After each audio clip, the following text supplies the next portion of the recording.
CONFESSORE, Dr. Gupta brought us to where I started today, which is on the topic of the president and lies about the pandemic. Jonathan Swan did a superb job at pushing back on those lies in real time, but Facebook and Twitter are taking those lies down, preventing their spread. What does that mean? What line was crossed for them? Because obviously people have been lying on those forums, including Russian military accounts that impacted the 2016 election now for years. Well, Nicolle, for those of us who professionally follow Facebook and its speech regulation on its platform, it's always a bit of a game to understand what is the line and how can someone like President Trump cross it. In this case, we saw that the lie, the misstatement, the misinformation was a medical issue. It was not inflammatory or political speech. It was not a call for attacks or violence. And second, it came from a campaign account, not from his personal account. So it's interesting, as a company that basically, in my sense of it, is kind of making up the rules as it goes along or modifying and adjusting them to avoid political problems, this was a line that could not be crossed for the campaign. It's important, Nicolle, because I would say pound for pound, dollar for dollar, based on his bully pulpit, his reach on social media, and the fact that his words are always paid attention to and covered, there is probably no bigger spreader of misinformation and disinformation about this virus and epidemic than President Trump. What he says matters, and how we in the media and these platforms handle what he says is equally important. This is exactly the conversation I wanted to have, Nick, and let me follow up with you. So if his lies were so egregious, and I take your point that some of it was the messenger, in this case his campaign, in the instance of Facebook taking it down. I think Twitter took it down from an official account. But Correct. What are we doing? I mean, if the lies were so egregious that a platform like Facebook, which if it has standards, they're unclear to me what they are, they took it down because they were lies about COVID. Why would any broadcast network air what Facebook deemed to be dangerous public health information, in this case about children? Look, I think it's an important question you can ask all of us in the media, including me. I'm not an editor. I don't make broadcast or print decisions. But there is a balancing act between covering what the president is saying and making sure that you don't actually and actively mislead your viewers or readers. In our case, a newspaper reporter can put a phrase after a quote to basically guide the reader. A TV organization can put something in a crawl under what the president is saying, but that is really hard for us, and we have to think carefully about whether we're going to amplify something he is saying that we know is not true.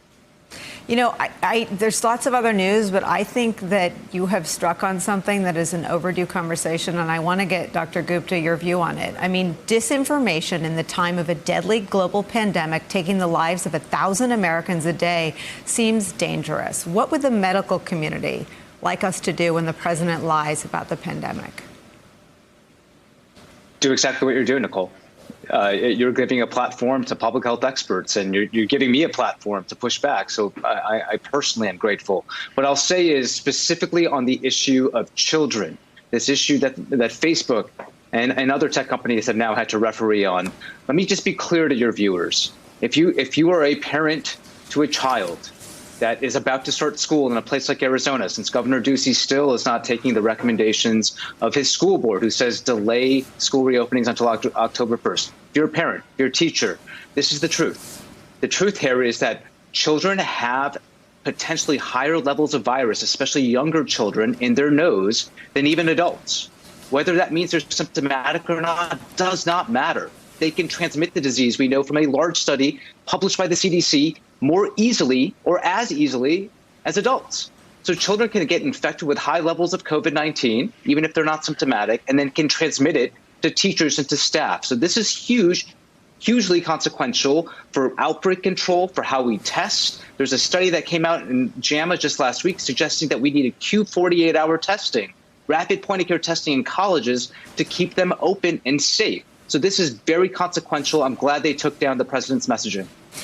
Actually, they took down one message, and the truth is, if you look at his Twitter feed as we did today, there's all sorts of misinformation about kids in schools. He tweeted that in Germany, Denmark, Norway, Sweden, and many other countries, schools are open, no problems. The Dems think it would be bad for them politically if U.S. schools open before the November election, but it's important for children and families. May cut off funding if not open. I mean, no Fortune 500 company outside of sort of manufacturing or maintaining the food supply has demanded 100% in-person working.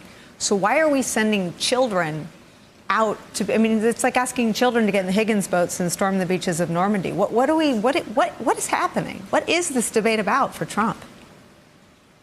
Well, for the president, it all started a couple weeks ago when his economic advisors basically said, and in this sense, if you take away public health correctly, that for the economy to reopen, parents have to be able to go back to work. And for parents to be able to go back to work, they can't also be worrying about homeschooling their children. Ergo, schools need to be open. So the president sort of took that, latched onto wanting schools to be reopened, and has been pushing that message repeatedly with no considerations for the raging pandemic and the public health costs and the scientific recommendations. But your original question is, how did we get here? Why are we having this debate? It's because it is something the president is pushing because he believes it will help the economy. Of course, that's not necessarily true because parents, even where schools are open, don't feel comfortable sending their schools back. But it is worth noting that while what the president is saying is getting amplified on some platforms are figuring out in real time how to tamp him down, there is a larger movement where the president on some of these issues is simply being dismissed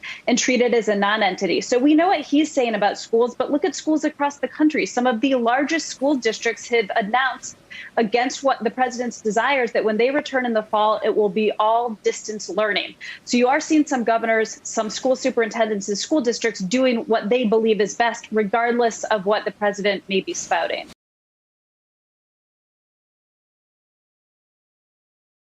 Hey there, I'm Chris Hayes from MSNBC. Thanks for watching MSNBC on YouTube. If you want to keep up to date with the videos we're putting out, you can click subscribe just below me or click over on this list to see lots of other great videos.